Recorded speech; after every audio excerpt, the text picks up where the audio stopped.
기도하시겠습니다. 사랑과 은혜가 풍성하신 하나님 아버지, 죄 가운데 있었던 저희를 주님의 피로 우리 모든 죄를 용서해 주시고 또 우리를 구원받게 해주시고 또 정읍에서 같이 주를 위해서 살 수 있도록 도와주신 감사드립니다. 더욱 함께 해주시고 우리를 통해서 많은 구원의 역사가 나타날 수 있도록 도와주시옵소서. 특별히 코로나로 인해서 여러 어려움이 있지만 그 가운데서 우리가 말씀을 전하고 또 복음을 전할 수 있도록 도와주시고 또 4월 5일부터 있는 온라인 성경 강연에 함께 해주셔서 많은 분들이 구원함을 얻을 수 있도록 도와주시옵소서. 특별히 해외에서 수고하고 있는 우리 선교사님들 여러 힘든 가운데서 복음을 전하고 있습니다. 건강과 마음의 평강을 주시고 또 담대히 주님 의지하고 또 전할 수 있도록 도와주시고 또 해외에서 연약한 우리 형제자매님들 더욱 함께 해주셔서 더욱 신앙이 든든히 서갈 수 있도록 도와주시옵소서. 오늘 교제 시종도 주님께 맡기며 예수님 이름으로 기도드렸습니다. 아멘. 주일에는 에베소서를 배우고 있습니다. 에베소서 4장 31절 32절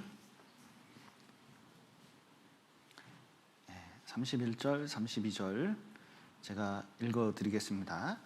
너희는 모든 악독과 노함과 분냉과 떠드는 것과 회방하는 것을 모든 악의와 함께 버리고 서로 인자하게 하며 불쌍히 여기며 서로 용서하기를 하나님이 그리스도 안에서 너희를 용서하심과 같이 하라. 그 온라인 성경 강연회가 4월 5일부터 있는데 이렇게 많이 참석해 주시고 또 모일 수 있으면 이렇게 4인 이상 집합, 5인 이상 집합 금지이니까 4인이 이렇게 좀 그 편의를 제공해서 잘 들을 수 있으면 또 전도가 됐으면 좋겠습니다. 그리고 한동안 이제 제가 생각해 보니까 날씨가 풀리면서 그 활동량도 늘어나기 때문에 코로나 숫자가 갑자기 줄어드는 일은 쉽지는 않을 것 같습니다. 그래서 또 백신이 나왔고 올해 이렇게 지나면서 백신 맞으면서 이제 좀 줄어들 것 같은 생각이 듭니다. 그래서 올해 한 해 이렇게 지나면서 이런 형태를 계속 가질 수밖에 없기 때문에 이렇게 전도도 우리가 어떻게 해서든 이제 날짜 맞춰서 하려고 그럽니다. 그래서 코로나 때 여기에 적응하면서 열심히 우리가 또 신앙생활을 하고 또 전도했으면 좋겠습니다. 지금 에베소서를 배우고 있습니다. 우리가 이제 죄를 또 신앙생활을 어떻게 해야 될지 또 그리스도인으로서 또 하나님의 새 사람으로서 어떻게 행해야 될지를 지금 말씀하고 계십니다. 특별히 죄를 어떻게 버릴 것이냐에 대해서 세상과 틀린 가장 중요한 것은 성령을 쫓아 사는 겁니다. 그러니까 우리 안에 죄, 또 우리가 변화를 가지려면 이 성령이 역사해야 된다는 것을 명심할 필요가 있어요. 내 노력과 의지로는 한계가 있다는 겁니다. 그러니까 노력과 의지를 하지 말라는 얘기가 아니라 노력과 의지가 있더라도 한계가 있다는 거예요. 그래서 로마서 7장, 8장이 그 말씀을 하고 계십니다. 그래서 성령을 쫓아가는 생활이 무엇이냐? 말씀을 쫓아가고, 그러니까 성령 충만이 말씀 충만입니다. 그리고 성령께서 교회 가운데 역사하시잖아요. 그러니까 교회에서 많은 일정들이 있는데 그게 그냥 어떤 사회 모임의 일정이 아니라 하나님께서 인도하시는 겁니다. 틀림없이 그것이 있어요. 전 개인적으로 그걸 많이 느낍니다. 우리가 원한다 그래도 하나님이 허락하시지 않으면 그게 될 수가 없는 것들이 많이 있습니다. 코로나 시대 때 그것을 더욱 느끼게 되거든요. 그런데 모든 일정 가운데서 우리 모임 가운데서 성령께서 계시다는 것을 분명히 깨달을 필요가 있습니다. 그리고 같이 교제하고 봉사하고 그러면 너무나 쉽게 죄가 생각보다 멀리 가 있다는 것을 알게 돼요. 그러면서 성화가 이루어지는 것이지 절간 같은 데 들어가서 면벽하면서 돌을 닦는 게 아닙니다. 예, 그런 식으로 하더라도 내장산 불나는 거 보셨죠? 절에. 이게 그렇게 해서 수행이 되는 게 아니에요. 그래서 그 성령을 쫓아 생활을 하는데 중요한 것은 옛 습관들이 있습니다. 이걸 버려버리는 게 중요해요. 그래서 에베소서 4장 31절 반복해서 말씀하고 계신데, 너희는 모든 악독과 노함과 분냄과 떠드는 것과 회방하는 것을 모든 악이와 함께 버리고 말씀하셨는데, 모든 분노를 버려야 신앙생활이 됩니다. 이 버리다라는 게 다른 것들, 뭐 선한 일을 하는 거, 그다음에 그 참된 것을 말하라, 이런 것은 진행형으로 되어 있습니다. 지금까지 계속 해야 되는 건데, 여기 버리고는 한꺼번에 확 버리라는 거예요. 결단을 하고 버리는 게 꼭 필요하다는 겁니다. 자, 성령을 쫓아 사는 생활이 있습니다. 그 반대가 뭐죠? 육신을 쫓아 생활하는 거거든요. 그 육신의 일에 가장 대표적인 게 뭔지 아셔요?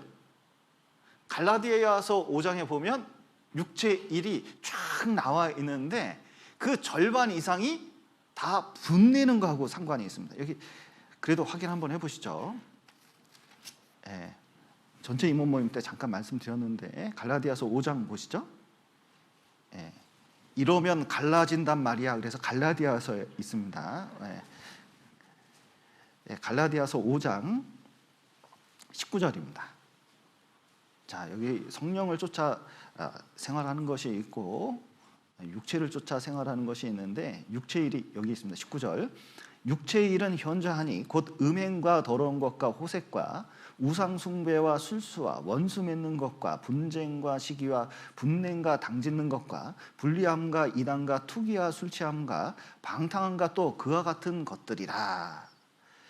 너희에게 경계한 것 같이 경계하노니 이런 일을 하는 자들은 하나님의 나라를 유업으로 받지 못할 것이요, 이제 말씀하셨는데, 여기 보면 음행, 더러운 것, 호색, 우상 숭배 여기까지 있고, 술수, 원수 맺는 것, 분쟁, 시기, 분냄, 당짓는 것, 불리함, 이단, 투기, 이게 다 뭐하고 상관이냐면 분내는 거하고 상관이 있습니다.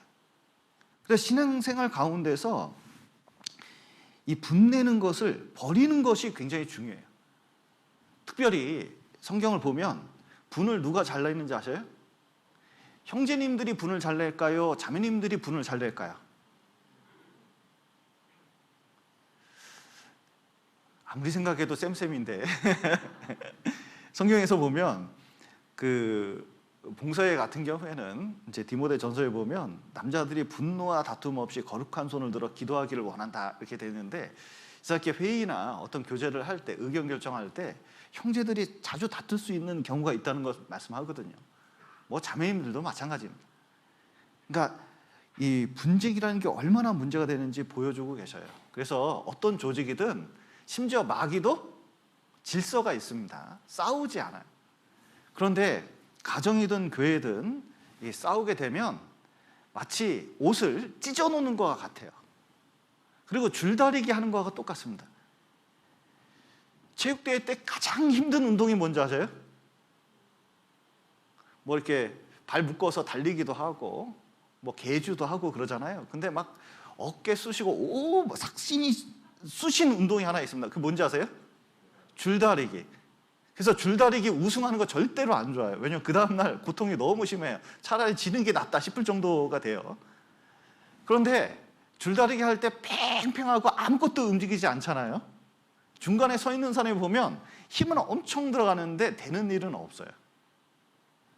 그런데 교회에서도 신경전을 하잖아요.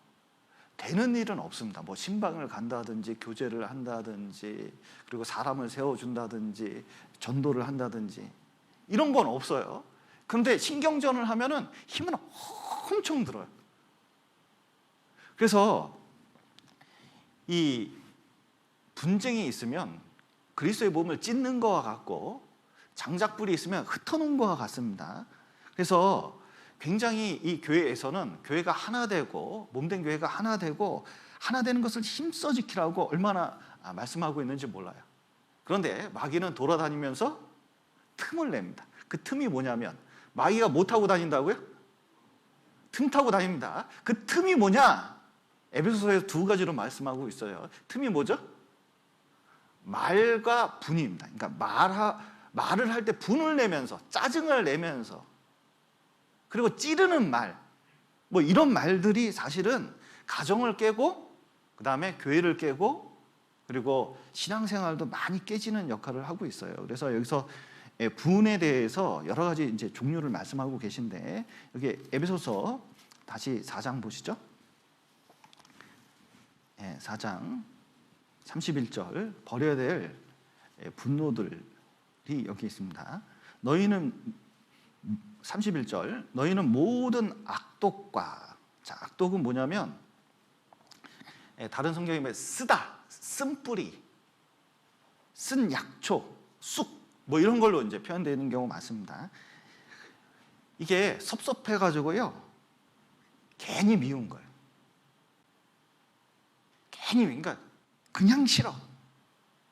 그러니까 악독한 거라고 얘기하고 있습니다.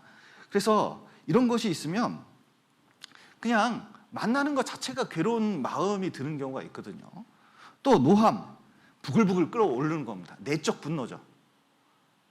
그래서 사람이 늘 분노에 차 있는 경우가 있습니다.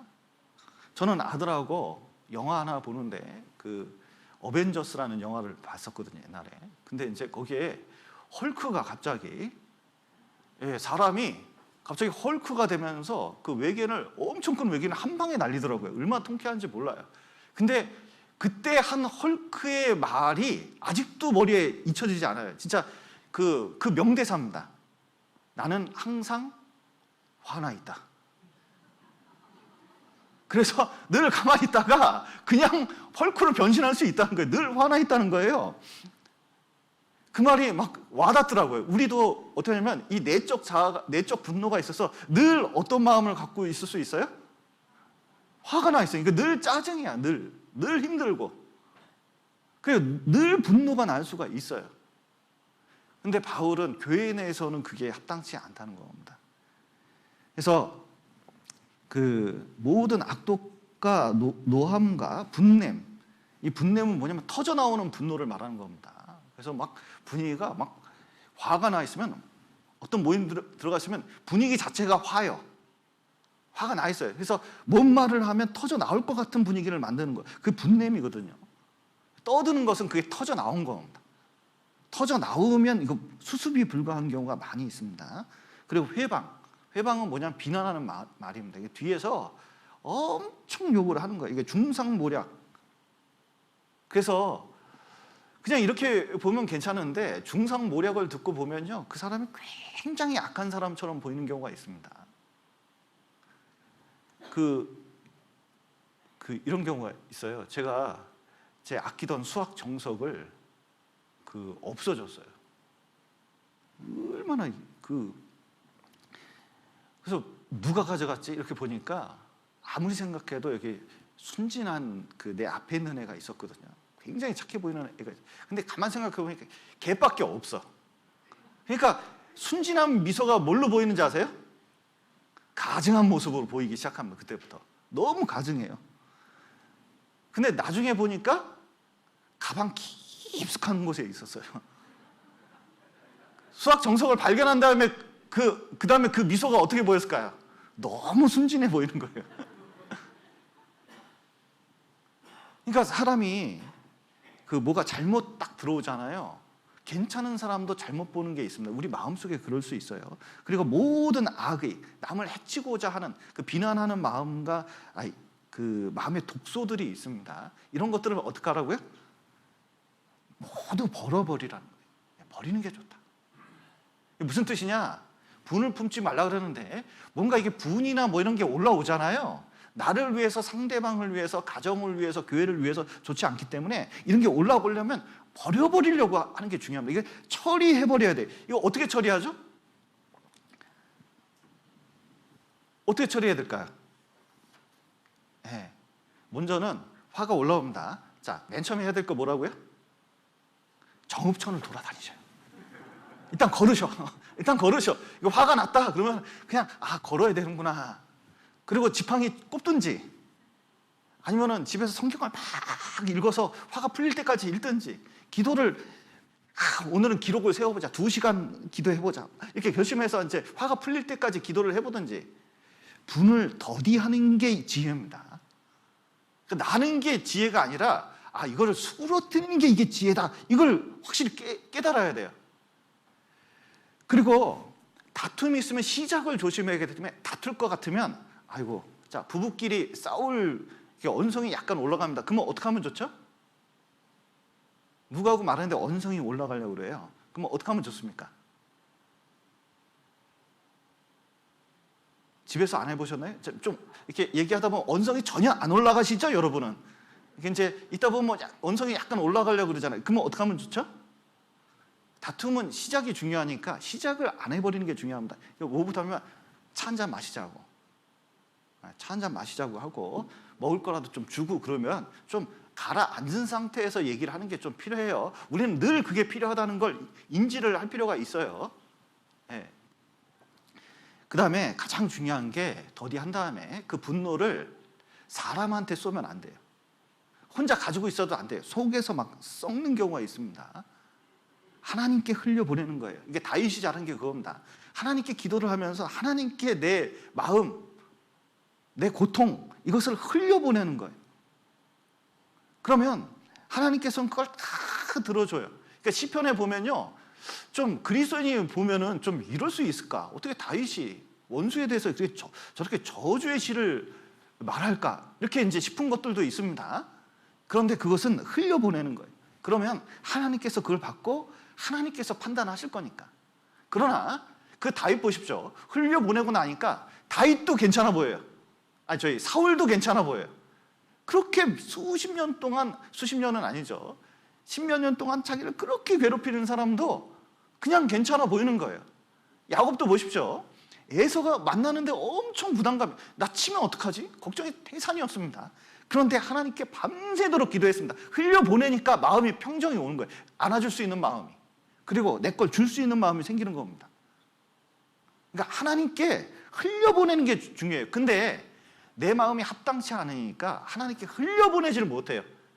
그러니까 이 분노가 오도 가도 못하다가 언젠가 터져버리는 게 문제입니다.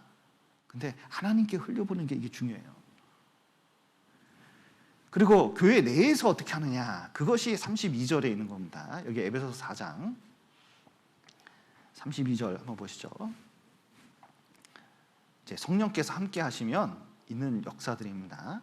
서로 인자하게 하며 불쌍히 여기며 서로 용서하기를 하나님이 그리스도 안에서 너희를 용서하신과 같이 하라.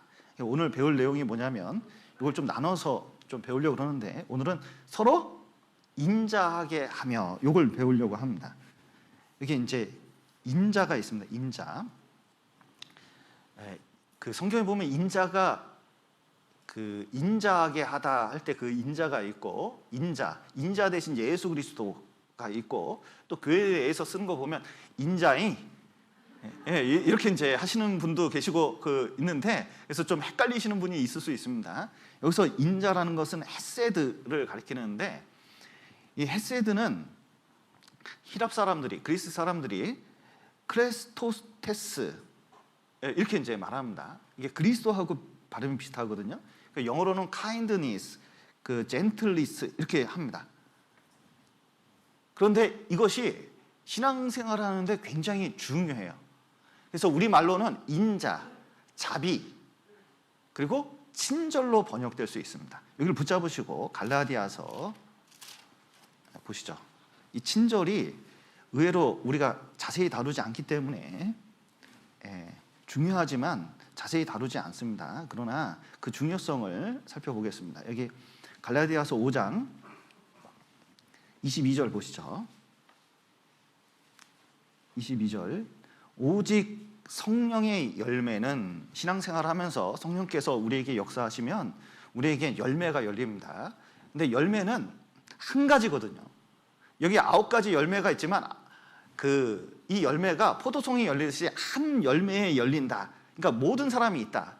여러분, 과일 맛은 한 가지래요. 근데 사과 맛, 포도 맛, 딸기 맛, 수박 맛, 뭐 이런 게 이제 수박은 채소인가? 하여튼 뭐 이렇게 과일들이 있습니다. 그런데 거기 있는 성분이 어떤 게 더 많고 적을 뿐이지 실제로는 과일 맛은 다 똑같다는 거예요. 성분은. 그런데 성령의 열매도 단수로 되어 있는데 이것이 모든 사람에게 다 나타나는 거지 어떤 사람이 하나는 있고 하나는 없을 수 없다는 겁니다. 그래서 여기 보시면 오직 성령의 열매는 사랑과 희락과 화평과, 그러니까 사랑이 있으면 희락이 있거든요. 사랑에 기쁨이 있지 않겠습니까? 그리고 화평과, 싸우면서 사랑이 있을 수는 없잖아요. 내가 너 사랑한다 이렇게 뭐 이럴 수는 없잖아요. 이게 말이 안 되죠. 자, 오래 참음과 자비와 양성과 충성과 온유와 절제니 이 같은 것을 금지할 법이 없느니라 말씀하셨는데, 여기 보시면 중요한 성령의 열매 중에 하나가 자비가 있습니다. 자비가 여기 에베소서에 보시면 인자입니다. 인자. 그리고 선하다, 좋다 이런 번역으로 많은 게 있는데 히브리어로는 헤세드, 그리고 히브리 말로는 히람 말로는 크레스토테스 이렇게 이제 됩니다. 그래서 자비나 인자 이것은 같은 단어라는 것을 좀 이해하실 필요가 있습니다. 그 자비는 사람을 친절하고 귀하게 생각하는 마음이거든요.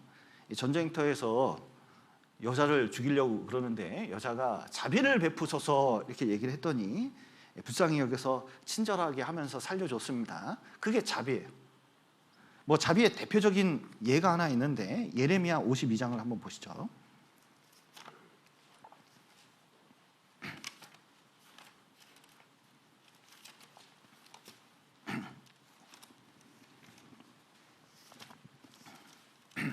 예레미야 52장 1141페이지 31절부터 31절부터 제가 읽겠습니다.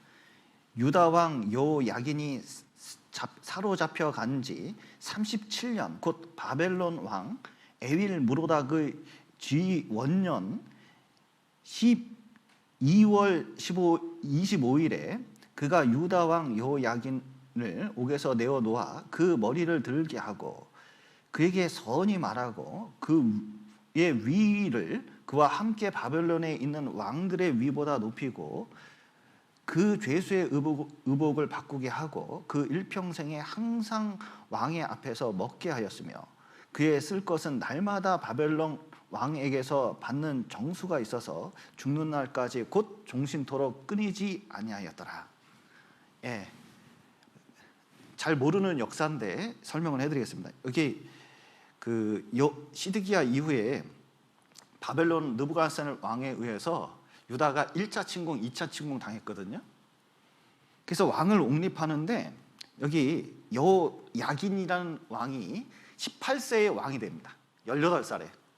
그런데 3개월 10일, 그러니까 100일 동안 왕했다가 바벨론이 그것도 불만이라 잡아가요. 그리고 옥에 투옥을 합니다. 18살에서 그 감옥에 들어가가지고 몇 년 동안 있었다고요? 37년 동안 감옥에 있었어요.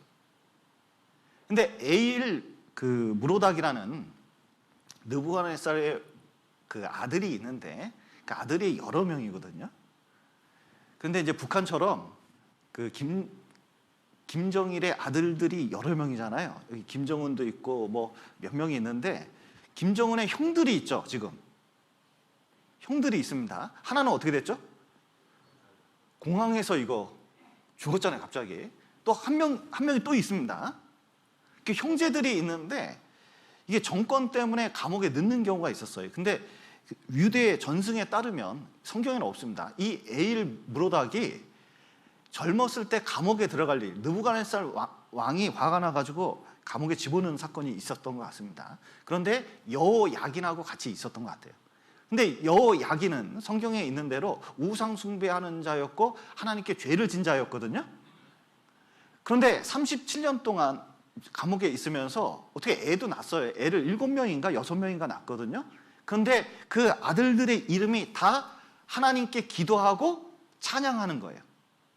그래서 여호야긴의 아들이 누구죠? 마태복음 족보에도 나오죠?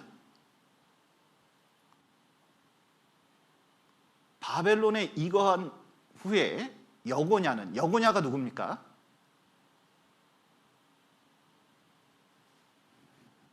여고냐가 누굴까요? 네, 여기 여호야긴입니다. 여호야긴. 그러니까 바벨론으로 붙잡혀간 여호야긴을, 여러분 이름은 여러 가지가 있어요. 이름은 여러 가지가 있습니다. 그러니까 성경에 보다 보면 좀 헷갈리는 게 연수하고 이름이 헷갈리는데 그때 당시에 부르는 이름이 다 다를 수가 있어요. 애칭도 있고 여러 가지 있습니다. 그래서 여고냐는 스알디엘을 낳고 그랬는데 스알디엘이 하나님께 간절히 기도하다 그런 의미를 가지고 있어요. 그러니까 37년 동안 감옥에 있으면서 자녀 이름들이 다 하나님께 대한 기도와 찬양으로 있는 거 봐서 이 여호야긴이 신앙을 바벨론에 가서 회복한 게 틀림없다고 보여요. 그런데 에윌 무로닥하고 같이 있으면서 이제 서로 친해진 것 같습니다. 그리고 한참 얘기를 한 것 같아요. 그러다가 느부갓네살 왕이 죽고 에윌 무로닥이 2년 통치합니다. 그러니까 이 문서에는 많이 나오진 않아요. 근데 딱 2년 통치하거든요. 2년 통치할 때 감옥에서 만났던 여호야긴을 기억을 했어요. 그리고 빼줍니다. 빼주는데 여기 보시면 32절 보죠. 31절 후반부에 보면 옥에서 내어놓아 그 머리를 어떻게 했어요? 들게 하고, 머리를 들게 했다는 게 고개 들라 이게 아닙니다. 체면을 세워줬다는 거예요. 그러니까 지위를 회복시켜줬다는 겁니다. 그 얘기 어떻게 말했다고요? 선이 말하고, 개역 개정판에, 그러니까 여기 이제 원문을 보면 이 선이 말하고가 뭐냐면 여기다 써놓으십시오. 친절히 말하고 이런 뜻입니다. 그래서 이때 친절을 베풀었다는 것을, 그래서 선이 말하고 그 위를 그와 함께 바벨론에 있는 왕들의 위보다 높이고, 다른 왕들도 복속 국가의 왕들도 있는데 유대의 왕을 이렇게 많이 높여줬어요. 그래서 결국은 예레미야서에 보면 유다가 망하는 사건에 대해서 자세히 설명하는데 끝이 어떻게 끝나냐면 하나님께서 세워줄 거다. 그리고 이 여호야긴이 부패한 왕이었지만 왕에서 회복하고 이 족보가 이어져서 누구하고 연결돼요? 마태복음 족보, 그러니까 예수님 족보하고 연결되는 거예요. 아무리 비참한 상황에서도 소망이 있다, 하나님께서 회복시켜 주신다, 그런 뜻입니다. 친절히 대해 주셔서. 그래서 감옥에 들어가서 멸망할 왕이었지만 선이 대해줘서 세워준 것처럼 우리도 마찬가지입니다. 우리도 멸망할 사람들이었습니다. 지옥 갈 사람들이었거든요. 그런데 하나님께서 뭐 법으로는 마땅히 멸망해야 되지만 선이 대해 주셔서, 친절히 대해 주셔서 우리가 구원을 받고 천국 갈 수 있도록 하는 것이, 이게 놀라운 자비고 친절이라는 겁니다. 우리는 굉장한 친절을 받은 사람들이에요. 여러분, 누가 나한테 돈 1억을 줬다, 그러면 친절한 겁니까? 안 친절한 겁니까? 그분하고 친하게 지내야 돼요. 1억 주면 친하게 지내야 됩니다. 그만큼 나한테 마음이 있다는 뜻이잖아요. 그러니까 그런데 누가 나한테 생명을 줬다, 골수이식을 했다, 이거 보통 일이 아니지 않습니까? 피를 줬다, 생명을 줬다, 이거 보통 일이 아닙니다. 보통 친절이 아니라는 거예요. 그래서 에베소서 2장에서는 이렇게 말씀하고 계십니다. 에베소서 2장 한번 보시죠.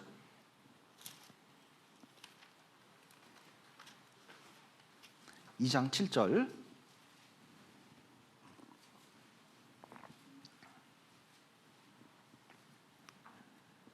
이는 그리스도 예수 안에서 우리에게 무엇으로써?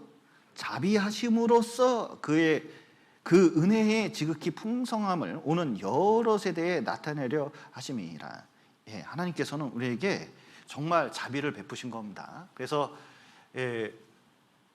그 절에 다니신 분들이 부처님을 대자대비라고 하는데 사실은 대자대비, 그러니까 자비에다가 대자를 가운데 넣은 거잖아요. 그러니까 대자대비는 부처님이 대자대비 하실까요? 예수님이 대자대비 하실까요? 예, 예수님께서 하나님께서 베푸신 그 인자하심은 이루 말할 수가 없는 겁니다. 이런 예를 들죠. 어떤 사람이 물에 빠졌습니다. 근데 어떤 사람이 이렇게 지나가면서 얘기하더래. 아이고, 업보로다, 업보로다, 업보로다, 아미나무 타불 하면서 가더래요. 두 번째 사람들이 쫙 삿갓 쓰고 지나가면서 다 물에 빠진 사람 보고 어쩌다 거기 빠졌어? 아니 왜 수영을 안 배워가지고 그 고생을 하오? 이쪽에 가지 말았어야지. 그리고 들어갔으면 팔을 움직여야지. 호적되면 어떻게? 에이그 저 부족한 사람. 그러고 가더래요. 그리고 세 번째 한 분이 지나가는데 뭐 야단칠 필요 없이 퐁당 들어가서 수영해가지고 허우적거리는 사람 겨우 살려내가지고 그 숨을 쉬게 해서 겨우 살려냈대요. 자, 그러면 누가 친절한 거예요? 세 번째 분이 친절한 거죠. 그래서 첫 번째 분이 부처님을 상징하고 있고, 두 번째가 공자님을 상징하고 있고, 세 번째가 예수님을 상징하고 있다고 얘기할 수 있는데, 친절은 실질적인 것을 말하고 있는 겁니다. 우리는 실질적인 그 친절을 하나님께 받았다는 것을 기억할 필요가 있어요. 그런데 이런 친절은 사람을 존중하기 때문에, 그리고 또 존중받고 싶기 때문에 친절을 우리가 베풀거든요. 그런데 그런 자비를 받아들이지 않으면 어떻게 되느냐? 하나님께서 주신 그 자비를 안 받아들이면 어떻게 돼요? 그게 멸망을 받는 겁니다. 여기 한번 로마서 2장을 보시죠.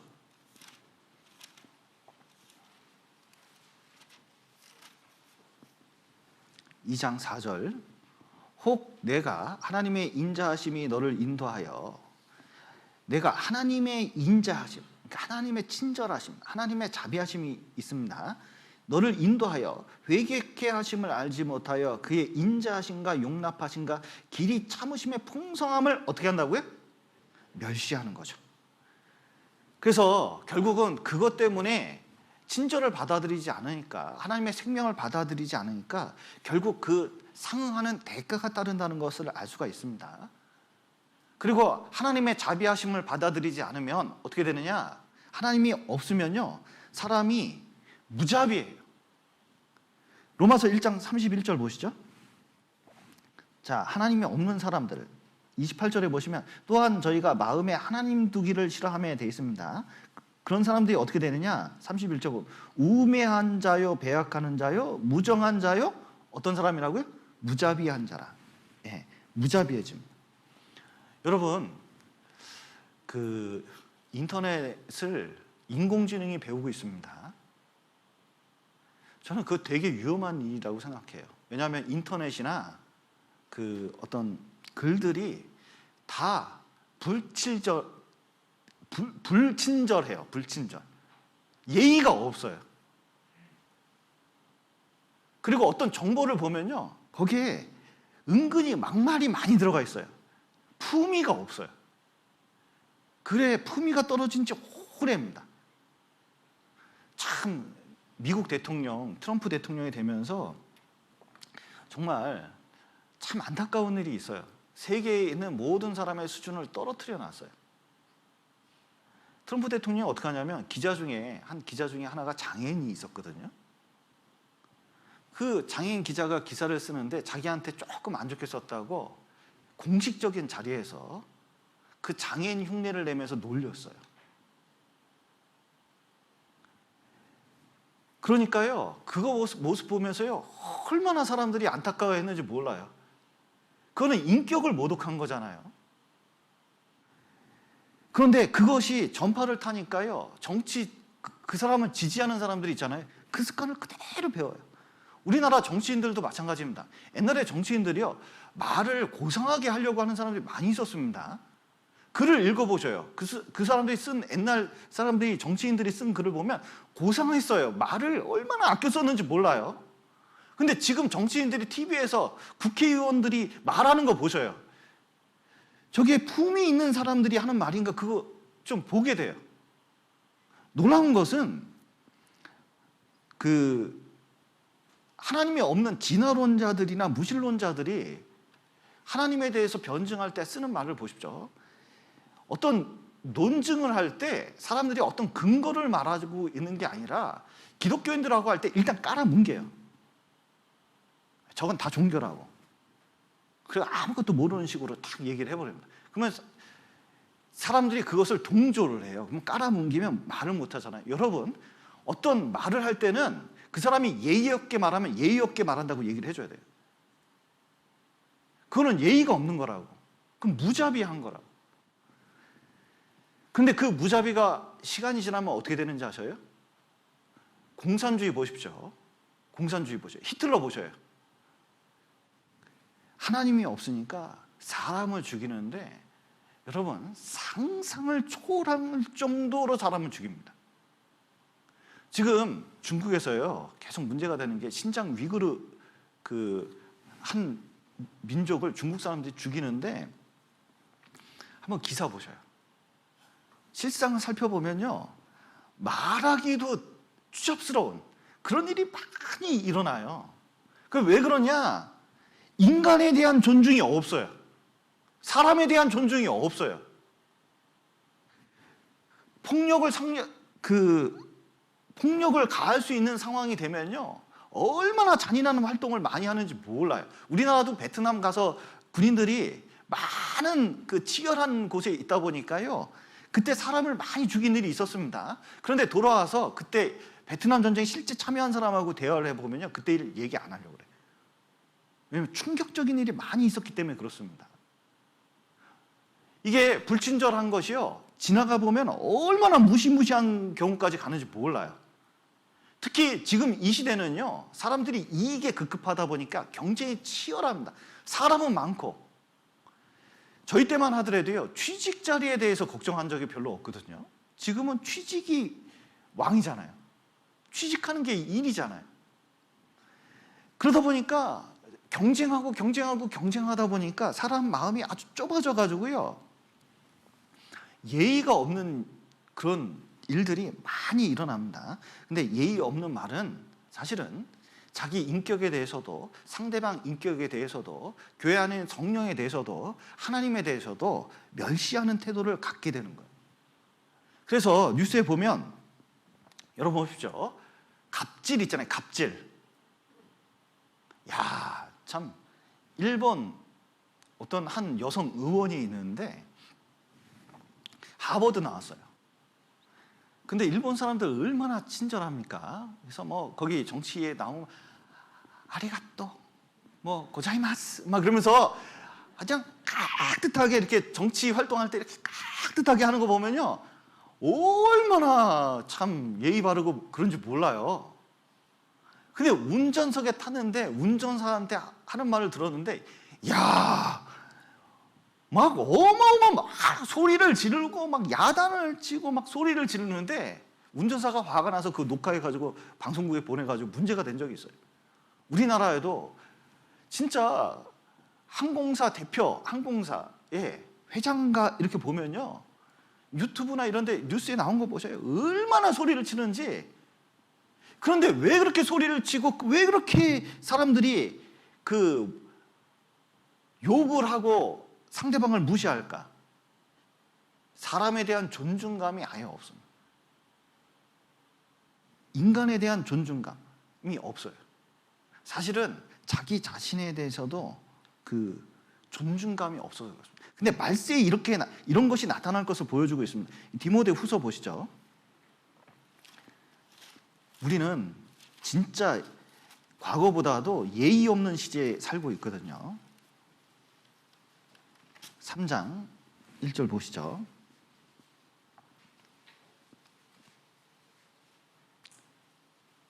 3장 1절. 내가 이것을 알라. 말세에 고통하는 때가 이르니 사람들은 자기를 사랑하며 돈을 사랑하며 자긍하며 교만하며 회방하며 부모를 거역하며 감사치 아니하며 거룩하지 아니하며 무정하며 원통함을 풀지 아니하며 참소하며 절제하지 못하며 싸나우며 선한 것을 좋아 아니하며 배반하며 팔며 조급하며 자고하며 쾌락 사랑하기를 하나님 사랑하는 것보다 더하며 경건의 모양은 있으나 경건의 능력은 부인하는 자니 이 같은 자들에게서 내가 돌아서라, 이렇게 했잖아요.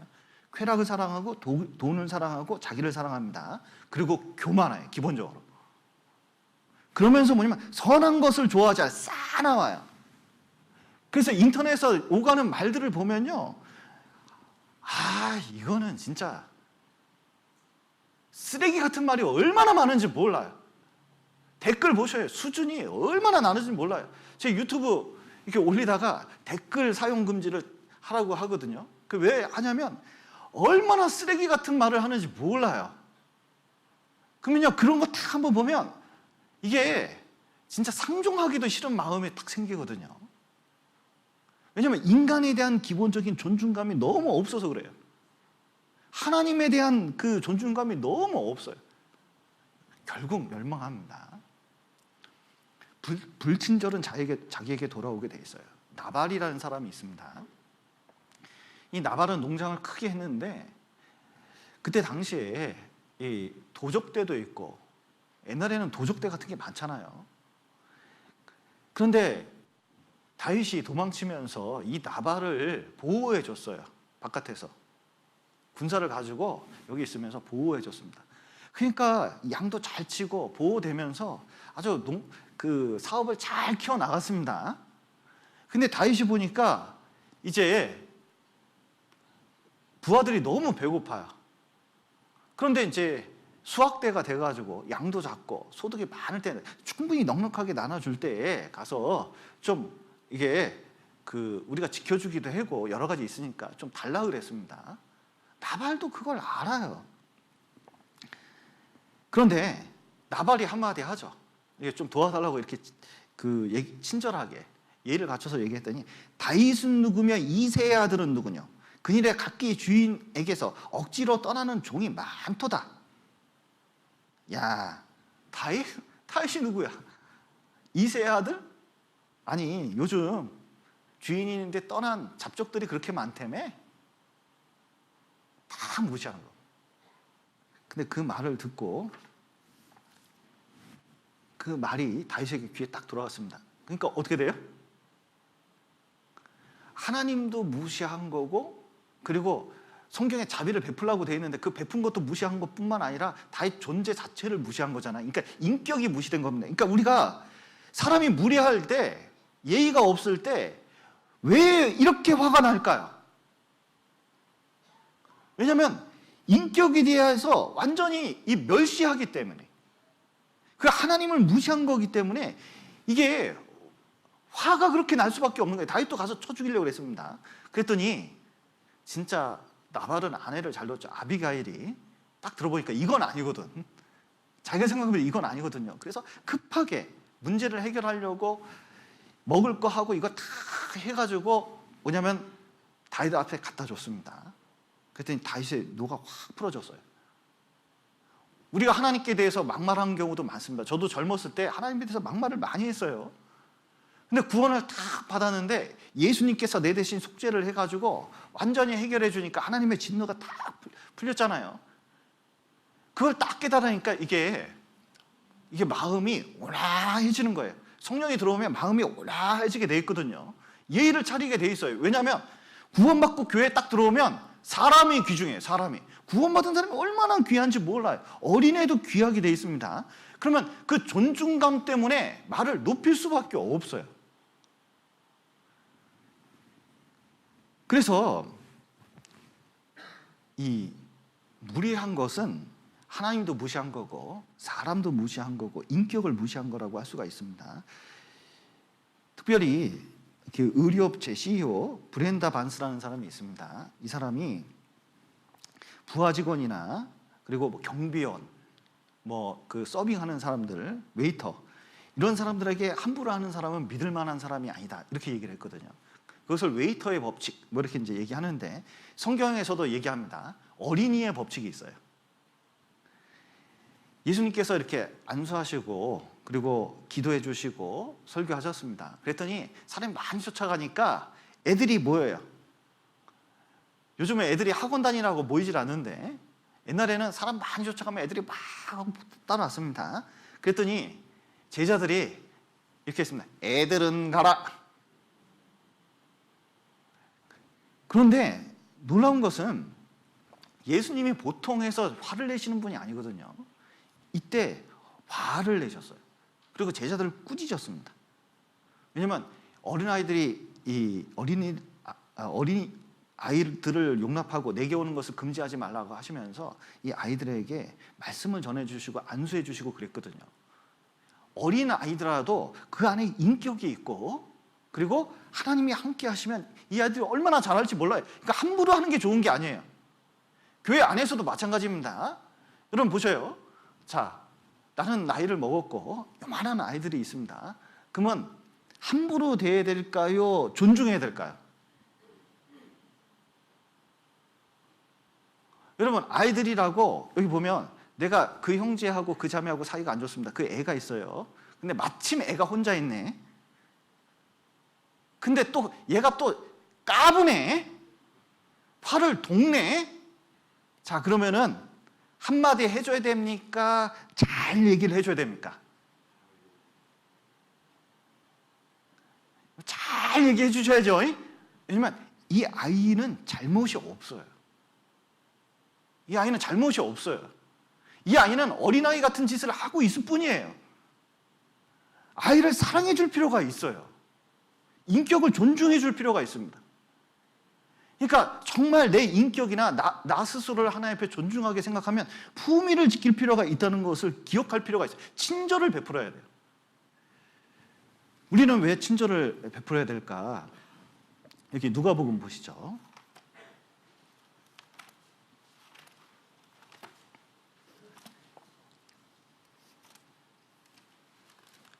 네, 6장, 누가복음 6장입니다.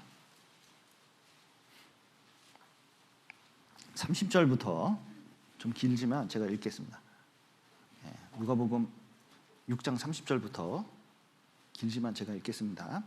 무릇 내게 구하는 자에게 주며 내 것을 가져가는 자에게 다시 달라하지 말며 남에게 대접을 받고자 하는 대로 너희도 남을 대접하라.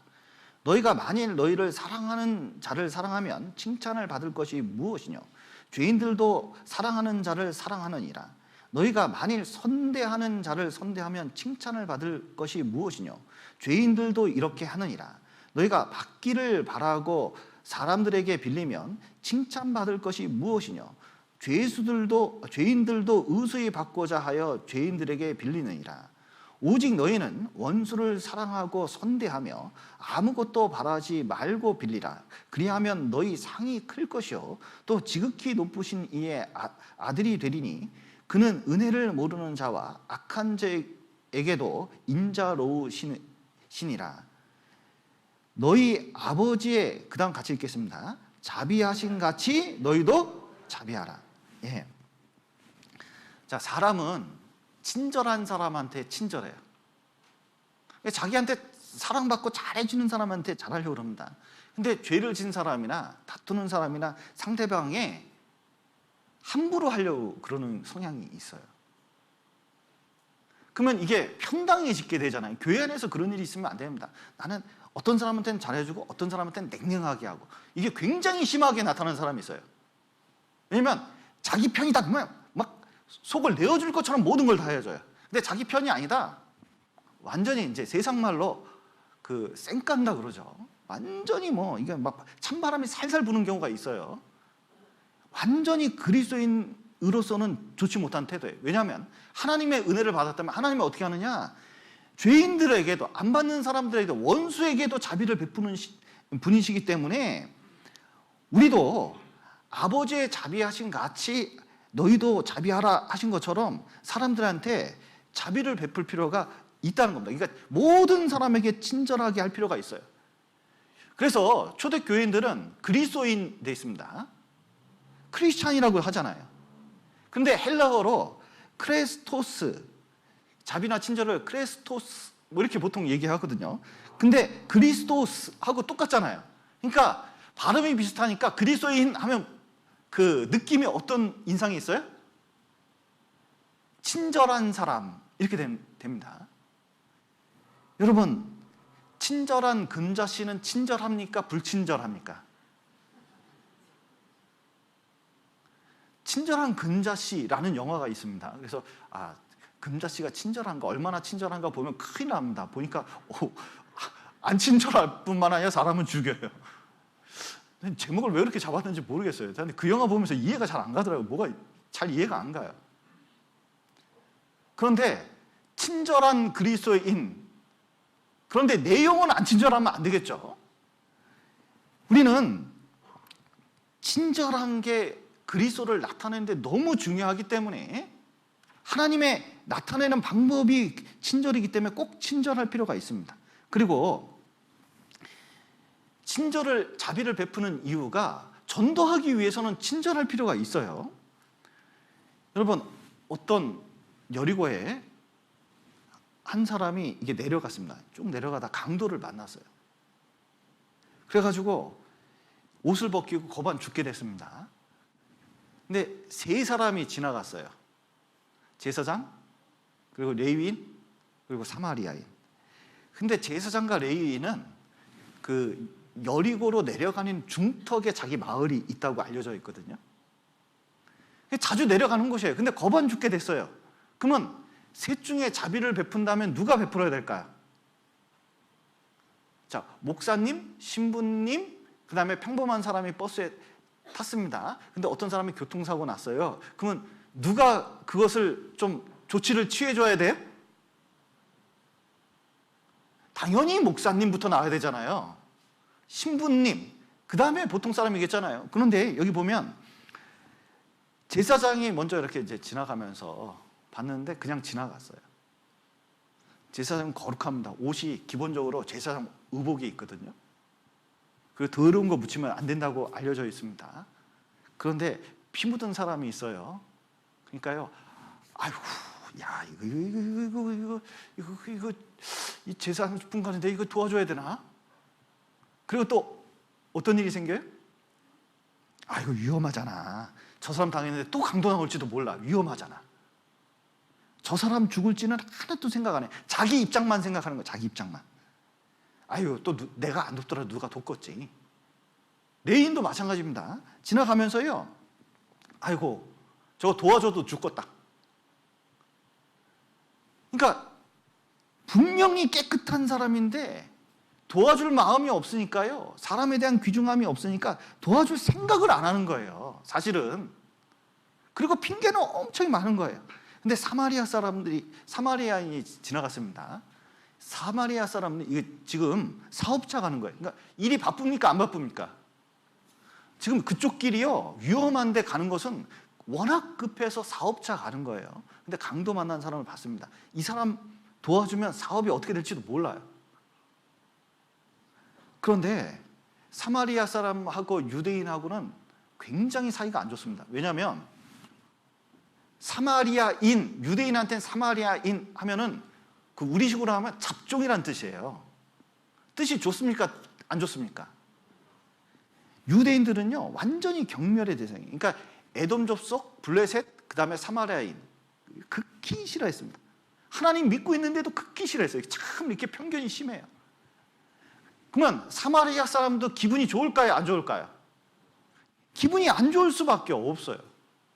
지금 진짜 국가적으로요, 이게 코로나 때문에 국수주의가 많이 발달하면서, 자 보세요, 일본하고 중국하고 한국하고 북한하고 자꾸 뭔 말이 나오잖아요. 여러분, 이 말이라는 게 무섭어요. 점점 가면 감정이 쌓이잖아요. 나중에 무슨 문제가 일어날지 몰라요. 이게 피해가 이렇게 오게 되는 게, 평화라는 게 워낙 좋은 거예요. 그런데 이 사마리아사는 그런 억한 감정이 있음에도 불구하고 사람을 너무 불쌍히 여겨서 사람을, 기름을 붓습니다. 상처를, 약을 발라줘요. 그리고 힘이 드는데 그 사람을 업어서 뭐냐면 여관까지 데리고 가요.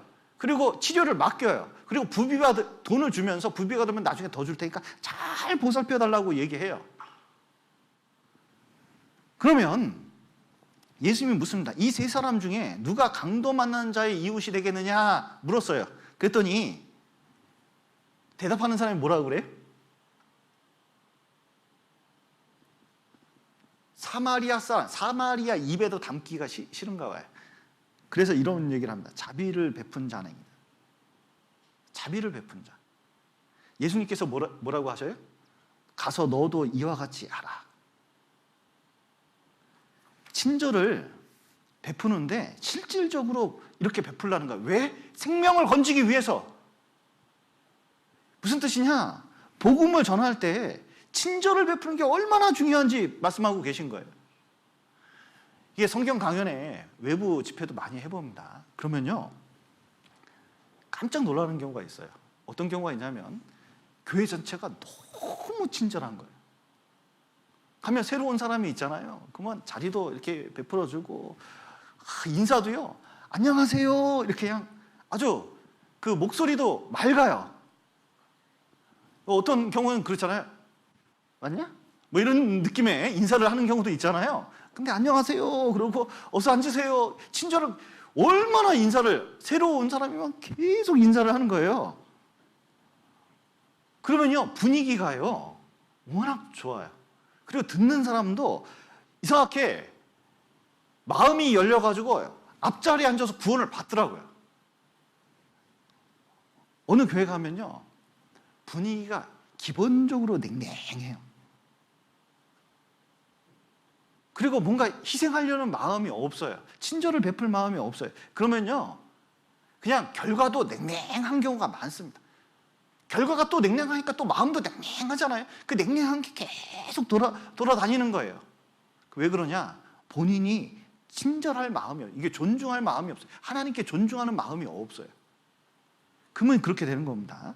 그리고 우리가 친절을 베풀어야 되는 이유가 있습니다. 하나는 영혼을 구원하려고 그런 거고, 하나는 반드시 이게 돌아오거든요. 우리가 잘 아는 엘리사와 수넴 여인의 이야기가 있습니다. 엘리사가 이 기근 시에, 이 어려운 때에 수넴 여인을 찾아가요. 죄송합니다. 그 수넴 여인이 있는데, 그 엘리사가 수넴 여인하고 친절했습니다. 이 수넴 여인이 이렇게 보니까 엘리사가 자주 이쪽 지역을 가는데, 엘리사 보니까 음식이 있는데 저 사람이 하나님 말씀을 전하고 거룩한 사람인데 맨날 이렇게 좀 어렵게 다니니까 좀 도와줘야겠다. 그런데 큰 방을, 자기가 이제 좀 재산이 있으니까 큰 방을 마련해가지고 좀 도와주면 좋을 수도 있어요. 재산이 있으니까. 그런데 엘리사 성격에는 큰 거 좋아할 사람이 아니에요. 그러니까 엘리사를 정말 마음 다치지 않고 정말 도와주는 방법이 무엇일까? 그리고 정말 하나님 말씀을 저렇게 힘있게 전하는데 뒤에서 보조하는 일이 무엇일까? 그래서요, 저를 위해서 작은 방 하나를 만듭니다. 여기 열왕기하 보시죠. 4장. 엘리사가 그 어려운 시절에 힘있게 말씀을 전하는 이유가 있었습니다. 열왕기하 4장 9절 보시죠.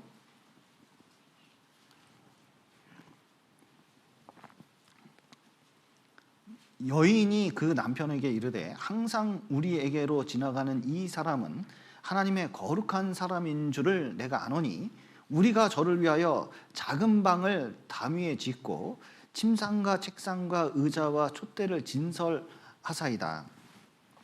저가 우리에게 이르면 거기 유하리다 하였더라. 보니까 엘리사가 딱 보니까 부담이 덜 되거든요.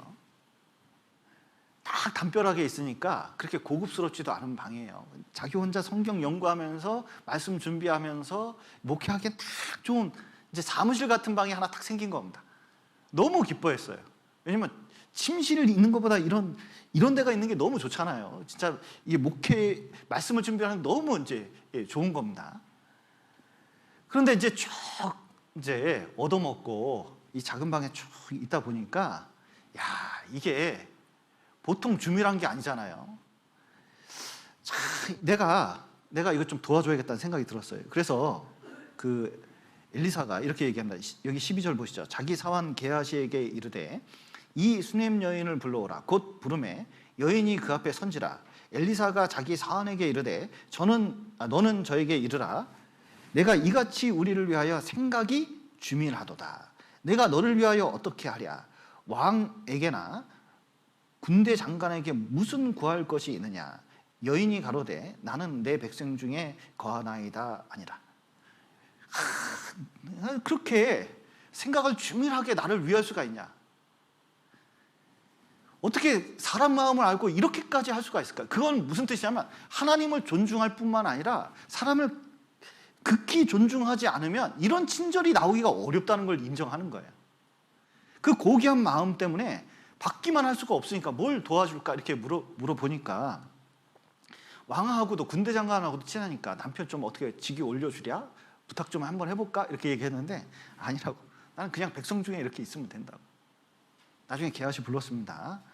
들어보니까 어떻게 하면 좀 도와줄까 했더니 아들이었고 남편이 늙었다는 거예요. 그러니까 그 여인을 불러서 기도해주고 또 하나님께서 은혜를 베풀어서 아들을 가질 수 있도록 기도했습니다. 그랬더니 그 친절 때문에 이 수냄 여인, 자기는 자식 없이 산다, 그냥 하나님을 위해서 살면 된다, 아무 소망 없다 이랬는데 뭐가 생겼어요? 아들. 친절 때문에 은혜가 임한 거예요. 여러분, 우리가 친절을 베푸는 이유는 이겁니다. 자, 보세요. 하나님께 합니다. 친절을 하나님 때문에 해요. 그리고 사람을 존중해서 합니다. 반드시 그 도움이 돌아오게 돼 있어요. 하나님이 기억하기 때문에 그렇습니다. 저만 해도 그래요. 누가 이게 친절을 베풀잖아요. 저는요, 이게 생각보다 말은 잘 안 해서 그렇지 마음속에는 이게 늘 계산이 돼 있어요. 기억이 돼 있어요. 언젠가 갚아야 되는데. 왜냐하면 받고는 못 빼기는 성격이니까 이거 뭔가 줘야 된다는 의무감이 막 있는데 참 이렇게 신경을 못 쓸 때가 많아서 그렇지 마음은 늘 있어요. 그러면 때가 되면 해주려고 합니다. 사람 마음이 그렇잖아요. 근데 저만 그러겠어요? 하나님도 그러시겠어요? 그 친절에 대한 보답은 반드시 하려고 그래요. 그런데 결정적일 때 하는 아들을 가질 수 있도록 기도해 주는 거예요. 이 아들이 생겼어요. 놀라운 것은 그 아들이 잘 자랐습니다. 얼마나 큰 기쁨인지 몰라요. 근데 어느 날 병에 걸렸습니다. 갑자기 누웠습니다. 죽게 됐어요. 그랬더니 그 여인이 게하시한테 얘기했더니 게하시가 빨리 달려와서 엘리사한테 얘기했습니다. 엘리사가 거기 지팡이 놓고 빨리 응급조치하라고 이렇게 이제 먼저 보냈더니 가서 대충 한 거예요. 왜냐하면 애정이 없으니까. 근데 엘리사가 보니까 위급하거든요. 그랬더니 어떻게 해요? 손을 손에다가, 발을 발에다가, 입을 입에다가, 코를 코에다가 이렇게 해서 간절히 이 기도를 했습니다. 전적으로 기도했다는 거, 온 마음을 썼다는 걸 알 수가 있어요. 그리고 살아났잖아요. 그리고 결국은 기근이 올 것을 예언을 받아가지고 이 여인에게 어떻게 해요? 멀리 가라고 합니다. 멀리 지금 너무 힘들 때가 오니까 피해 있으라고 합니다. 근데 이 아들 데리고 멀리 갔다가 돌아오면 이 여자가 받을 땅이 없어질 수도 있어요. 딴 사람이 짓고 있으면 어떻게 해요? 그때 당시 이게 증명제도가 이렇게 명확지는 않았거든요. 그런데 참 돌아올 때 엘리사하고 게하시하고 왕하고 대화 중이었어요. 근데 이 땅 문제, 이 토지 문제는 굉장히 중요하잖아요. 그래서 공증을 받으니까 왕에게 이 여인이 오고 있는 중이었습니다. 공공기관에 오고 있는 중이었어요. 그때 마침 엘리사도 있었고 게하시도 있는데 그때 죽었던 아들 살린 얘기를 하고 있었어요.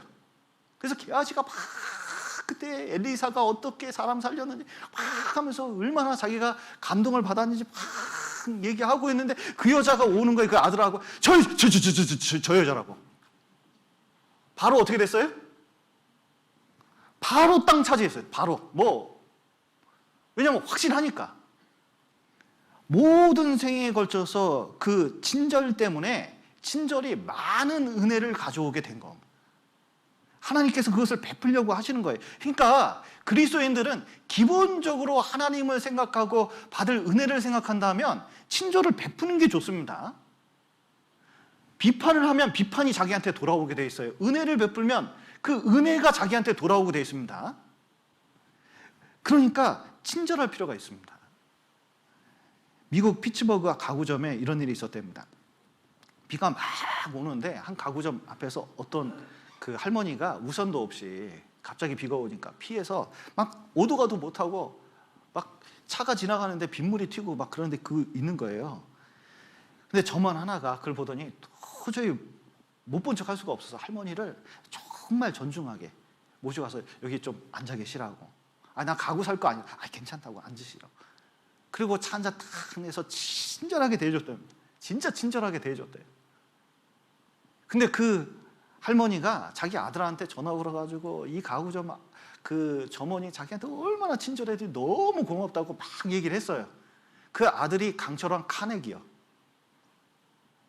그래서요, 이 카네기가 그날로 그 가구회사한테 전화해가지고요, 가구를 그 회사 가구를 거기서 다 구입하는 거예요. 그리고 이 점원 때문에 그렇다니까 이 점원은 어떻게 되겠습니까? 바로 고소공지네. 그래서 나중에 가구 회사 회장까지, 그 사장까지 딱 올라갔거든요. 작은 친절을 하나 베풀었는데 그게 돌아오는 거예요. 여러분, 삼성이나 대기업에 탁 들어가잖아요. 제일 먼저 하는 게 뭔지 아세요? 예의 교육합니다. 예절 교육해요. 차 있을 때 어떻게 앉게 하는지, 말을 어떻게 할지 이걸 합니다. 왜냐하면 회사 내에서 일어나는 능률이 떨어질 때 가장 큰 문제 중에 하나가 예의가 좋지 않기 때문에 사업적으로 손해보는 경우가 너무 많기 때문에 예절 교육을 얼마나 철저하게 시키는지 몰라요. 기본적으로 사업을 한다면 예절 교육부터 시키는 겁니다. 저희 이사를 많이 가잖아요. 그러면 저희하고 오랫동안 거래하던 이사 업체가 있습니다. 근데 이 이사 업체가 비용이 딴 데보다 좀 비싸요. 근데 처음 시켜봤는데 어떻게 하냐면 얼마나 깍듯하게 하는지 몰라요. 그리고 일을 얼마나 처리하려고 하는지 몰라요. 직원 교육을 얼마나 철저히 시키는지, 에어컨을 뭐 이렇게 이제 달아야 되는 일이 있어요. 근데 복장도 얼마나 철저히 언제 다 하고요. 다 끝나면 서비스를 얼마든지 해주고 예의를 얼마나 갖춰서 하는지 몰라요. 그러면요, 나중에 보면 믿고 맡길 수 있는 마음이 탁 생겨요. 이 돈이 문제가 아니라 야, 이건 맡겨야겠다 이런 생각이 저절로 생겨요. 그러니까 친절이 몰라요? 손님을 많이 모으는 거예요. 이 사람은 믿을 만하다는 생각이 드니까. 그런데 분명히 저희하고 맨 처음 거래할 때는 부자가 아니었거든요. 저번에 여기 정읍 이사 올 때 얘기해 봤더니요, 돈을 벌어도 너무 많이 벌었어요. 그러니까 너무 많이 버셨어요. 그때 알았습니다. 정말 친절이 많은 것을 가져온다는 걸 깨닫게 돼요. 우리는 하나님께도 그런 겁니다. 그러니까 우린 친절해야 될까요? 불친절해야 될까요? 제발 우리는 친절해야 됩니다. 그리고 친절한 것은 사람에게 한 게 아니라 하나님께 대해서 한 거예요. 자, 한번 보실까요? 마태복음 심판할 때 이거 다 계산한다는 겁니다. 마태복음 25장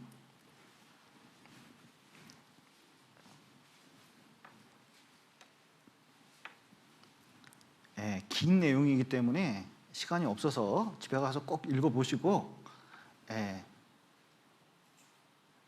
34절부터 제가 읽겠습니다. 그때 31절부터 나중에 꼭 읽어보세요. 그때 임금이 그 오른편에 있는 자들에게 이르시되 내 아버지께 복 받을 자들이여 나와 창세로부터 너희를 위하여 예비된 나라를 상속하라. 내가 줄일 때에 너희가 먹을 것을 주었고 목마를 때에 마시게 하였고 나그네 되었을 때에 영접하였고 벗을 때에 옷을 입혔고 병들 때에 돌아보았고 옥에 갇혔을 때 와서 보았느니라. 이에 의인들이 대답하여 가로되 주여 우리가 어느 때에 주의 줄이신 것을 보고 공개하였으며 목마르신 것을 보고 마시게 하였나이까. 어느 때에 나그네 되신 것을 보고 영접하였으며 벗으신 것을 보고 옷 입혔나이까. 어느 때에 병드신 것이나 옥에 갇히신 것을 보고 가서 배웠나이까 하리니 임금이 대답하여 가라사대 내가 진실로 너희에게 이르노니 너희가 여기 내 형제 중 지극히 작은 자 하나에게 한 것이 곧 누구한테 한 거라고요? 내게 한 것이니라 하시고, 그 다음에 반대도 있습니다. 언제 돌아보지 않았느냐? 지극히 작은 자에게 하지 않은 것이 내게 하지 않은 것이다, 이렇게 말씀하셔요. 그러니까 우리가 친절을 베푸는 이유는 상대방이 굉장히 잘나서 나하고 친하니까 섬기려고 그런 겁니까? 하나님 때문에, 예수님 때문에 존중해서 친절을 베풀려고 하는 겁니까? 예수님 때문에 하려는 거예요. 놀라운 것은 성령이나 주님이 내 안에 있습니까? 없습니까? 구원받은 사람 안에. 나 안에 있으면 구원받은 사람 상대편도 있을까요? 없을까요? 상대편도 있습니다. 그러면 상대방 인격이나 상대방 안에 있는 주님을 생각한다면 기본적으로 자세가 달라지게 돼 있어요. 친절하게 돼 있습니다. 그런데 그거 생각 안 하고 인간적인 모습만 생각하잖아요? 그러면요, 바로 무시가 들어와요. 엘리사 보십시오. 엘리사가 대머리였거든요. 그런데 그때 당시에 이 전도인에 대한, 그 선지자에 대한 무시하는 마음이 이스라엘 내에 있었습니다. 지금도 그렇죠. 목사는 코로나 다음에 위험한 존재예요. 그러니까 목사에 대한 인식이 얼마나 나쁩니까? 교회에 대한 인식이 얼마나 나빠요. 그런데 그 건달들이 40명이 모여가지고 대머리여 올라가라, 대머리여 올라가라 그러면서요 막 놀렸잖아요. 그것은 엘리사 자체를 무시한 겁니까? 하나님을 무시한 행위입니까? 그건요 기본적으로 하나님을 무시한 거예요. 근데 그게 놀리고 소문나잖아. 이스라엘 전체가 하나님을 무시할 수가 있습니다. 그러니까 하나님께서 앙콘 2마리를 보내봐가지고 확 찢어 죽여버렸어요. 40명을. 이거 얼마나 무서운 일인지 몰라요. 하나님이 화가 나신 거예요. 그런데 구원받은 사람들에게 서로 친절을 베푸지 않고 무시한다. 그러면요, 여러분 그 손해가 어마어마할 거예요. 그 하버드 대학의 입구에 이런 말이 있답니다. 그 사람을 외모로 판단하지 마라. 성경 구절을 거기다 입구에 탁 써놨대요. 그 이유가 어떤 허남 옷차림을 한 그 두 부부가 노부부가 와가지고 이제 경비 아저씨한테 수위 아저씨한테 물었답니다. 총장 만들어 왔으니까 총장 좀 만나게 하라고. 그랬더니 총장님 만나면 시간 잡아야 되는데 어떻게 이렇게 만날 수가 있겠냐고. 아니 그러면 물어볼 테니까 이런 대학 하나 설립하려면 돈이 얼마나 드냐고 이렇게 물어봤더니 이 노부를 업신여기면서요 막말을 했다는 거예요. 비웃으면서. 그랬더니 이 노부부가 엄청 마음이 아파가지고 원래는 하버드 대학에 자기 전 재산을 세워가지고 진짜 나라를 부강케 하려고 이렇게 왔는데 무시하니까 그 돈을 들고 자기가 대학을 세워버렸대요. 옆에다가. 그게 스탠포드 대학이래요. 그 돈을 받았으면 지금 하버드 어떻게 됐을까요? 그래서 총장이 나중에 그 사실을 알고 거기다 써놨대요. 사람을 외모로 판단하지 마라. 야고보서 보면 그런 일이 있습니다. 교회에 사람이 들어왔는데 좋은 옷을 입고 들어오면 앞에 앉으라고, 허름한 옷을 입고 오면 뒤에 앉으라고 하는 일이 있었다고 되어 있습니다. 그것은 하나님도 사람도 존중하지 않는 모습들이에요. 그래서 여러분 가능하면은 이 하나님을 존중하는 것하고 인격을 존중한다면 친절히 대할 필요가 있습니다. 그리고 분명히 그 친절을 통해서 받을 게 있어요. 그리고 사랑을 담는 그릇이 예입니다. 여기 고린도전서 한번 보시죠. 사랑장 보시겠습니다. 고린도전서 13장 5절 보시죠. 4절부터 보실까요? 사랑은 오래 참고 사랑은 온유하며 투기하는 자가 되지 아니하며 사랑은 자랑치 아니하며 교만하지 아니하며 이렇게 말씀하죠. 5절 보시죠. 그리고 사랑은 어떻게 행치 않는다고요? 무례히 행치 않아요. 그래서 그 함부로 말을 하지 않는다는 겁니다. 그런데 그 구원받은 사람이 좀 오해하는 경우가 있어요. 그러니까 이제 그 가식적이지 않다. 이게 함부로 말한다 하고 연결이 돼 있는 경우가 많아요. 그러니까 난 정직하게 얘기해. 그 정직하게 얘기하는데 어떻게 하면 안에 승질이 나 있잖아요. 그러니까 이게 막 분노가 차 있는 경우가 있잖아요. 안 그래도 짜증이 있잖아요. 그러면 짜증나면 나는 짜증나는 걸 솔직히 얘기해야 돼. 이런 생각을 가지고 있는 이상한 분들이 계셔요. 그래서 어떻게 하냐면, 아니 속에 있는 것도 말도 못해? 그러면서 싸붙이는 분들이 있거든요. 이거 좋습니까? 안 좋습니까? 이거는 무례한 거예요. 결코 사랑이 있지 않습니다. 끊임없이 짜증 날 거고 끊임없이 분쟁이 있을 거예요. 여러분, 기본적으로 예의를 갖추고, 그리고 구원받은 사람 중엔 욕쟁이 할머니가 나와서는 안 돼요. 식당을 하더라도. 그래서 솔직한 거하고 불친절한 거하고 이거 구분을 할 필요가 있어요. 그래서 바울 사도 전도할 때 보면요, 아데네에서 전도할 때 분이 났지만 예의를 갖춰서 설교를 했습니다. 정중하게 했다는 걸 알아야 돼요. 아그리빠 앞에서도, 유대인들 앞에서도 그들이 자기들한테 잘못하는 걸 알았어요. 그러함에도 불구하고 정중하게 했습니다. 그래야 복음이 전해지기 때문에 그래요. 그리고 예절이라는 것은 상대방 입장에서 있는 겁니다. 그래서 엘리사 입장을 수냄 여인이 잘 생각했잖아요. 그러니까 어떻게 하면 저 사람한테 올바로 마음을 전할 수 있을지 그 예의를 갖춰서 좀 얘기를 해주셔요. 자, 한번 옆 사람한테 한번 예의를 갖춰서 한번 인사 한번 해보셔요.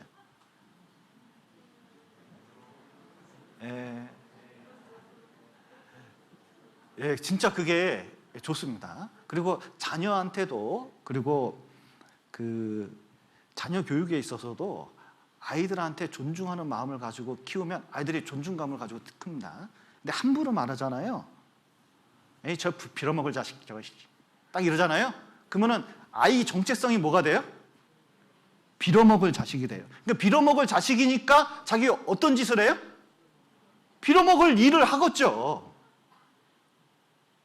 말이 씨가 되는 겁니다. 근데 아이가 잘못된 행동을 하더라도 내가 어떻게 해요? 가진 마음을 가지고 행동하면 그 존중감이 살아있어서 그 존중감이 자기 수준을 높이게 돼 있는 거예요. 그리고 누구를 바라볼 때도, 자, 이 말뿐만 아니라 이 예의는 표정에 있거든요. 자, 눈빛을 어떻게 해야 될까요?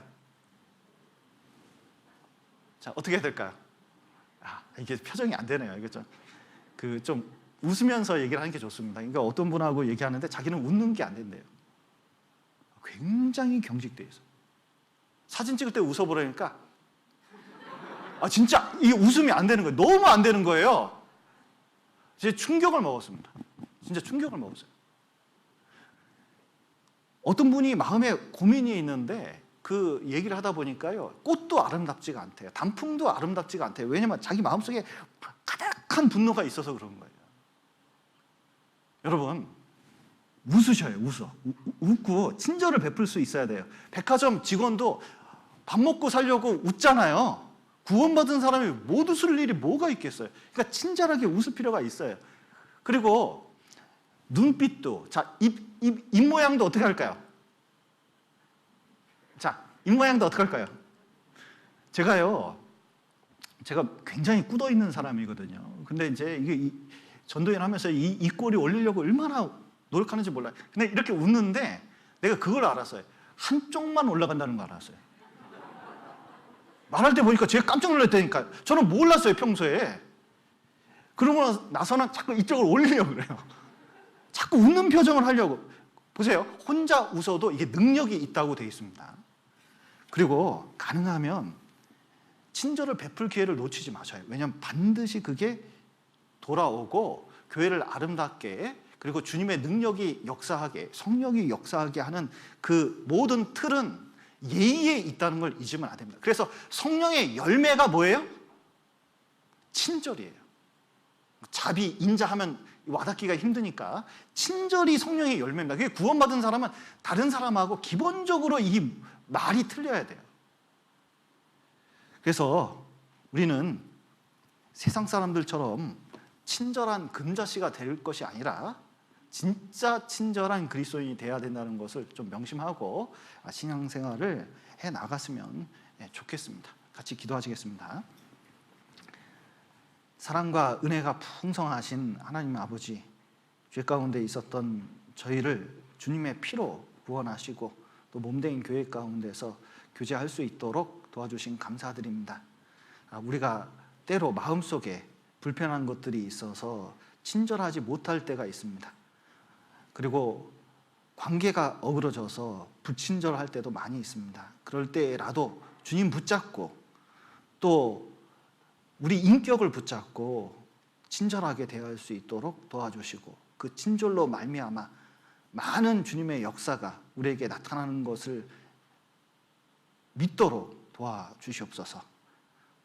또 우리 속에 있는 많은 잘못된 것들 고쳐주시고 우리가 그리스도인으로 합당하게 이 세상을 살아갈 수 있도록 도와주시옵소서.